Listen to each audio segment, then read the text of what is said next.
চলে যাচ্ছি গ্রামের উদ্দেশ্যে ঘোরার জন্য। দেখতে থাকেন আমাদের সাথে। আমরা কোনটি কোনটি বেড়াই সেগুলো আপনাদের দেখানোর জন্যই ভিডিও নিয়ে আসলাম আপনাদের চোখের সামনে। দেখবেন আর কমেন্টে এসে করবেন যে আমার ভিডিওটা কেঙ্কা হলো।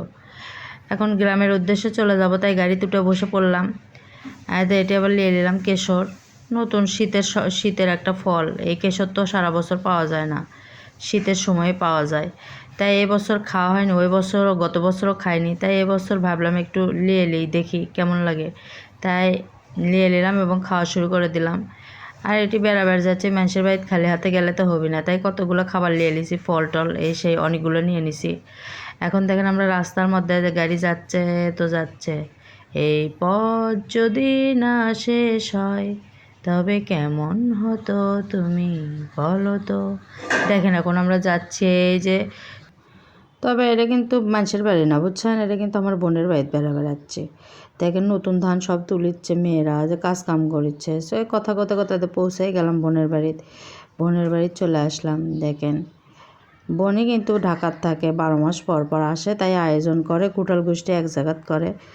অবশ্য আয়োজনের কারণ হচ্ছে আমার দুলা ভাইয়ের হচ্ছে মা ও বাপের মৃত্যুবার্ষিকী, তাই আত্মীয় স্বজন সবগুলোকে এক জায়গাত করছে। এটি আবার মসজিদের এই যে কতগুলো হুজুরক খাওয়াচ্ছে, তারপরে আত্মীয় স্বজন বোন ভাই ব্রাদার যারা যারা আছে সবাইকেই দাওয়াত করছে। সবাই